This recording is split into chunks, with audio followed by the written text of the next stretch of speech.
Hello everyone, নমস্কার সবাইকে নতুন একটি ব্লগে অনেক বেশি স্বাগত জানাই।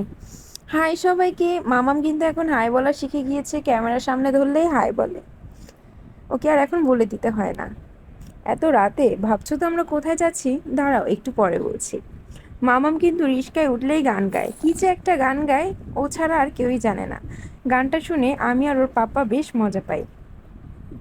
এখন আমরা যাচ্ছি ইস্কনে, হচ্ছে আর কি রথযাত্রা উপলক্ষে মহা উৎসব, যেটা 7 দিন ব্যাপী হচ্ছে আর কি। এখানে যাওয়ার সময় একটা মারোয়ারি মন্দির সামনে পড়ছে, আর যাওয়ার সময় 3টা কালী মন্দির পড়ে। তো আমরা রিক্সায় থাকাকালীন একটু প্রণাম করে নিলাম। আর জায়গাটা বেশ আর কি শুনশান ছিল, রাত হয়েছে তো তাই আর কি এতটা শুনশান। তারপর কথা বলতে বলতে আমরা চলে আসলাম। এখন ভিতরে বেশ আর কি লোকজন ছিল, এত আর কি গ্যাদারিং যা বলার মতো না। তারপরে এই তো আমার বাবা, মানে শ্বশুর বাবা আগেই চলে গিয়েছিল, একটা চেয়ার রেখে দিয়েছিল, চেয়ার তো পাওয়াই যাচ্ছে না।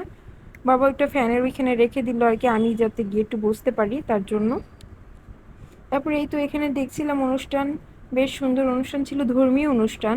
আর এখানে জগাই মাধবের একটা সিন ছিল আর কি, এখানে জগাই মাধবের কাহিনীটা তুলে ধরা হয়েছিল, আর এত সুন্দর লাগছিল, খুব ভালো লাগছিল আমার।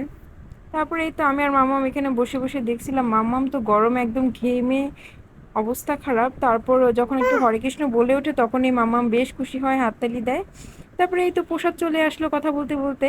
প্রসাদটা বাবাই লাইন ধরে এনে দিয়েছিল। আর এইখানে কিসের ভিড় জানো তো? এখানে ভিড় হচ্ছে কার আগে কে থাল ধুবে, এই অবস্থা।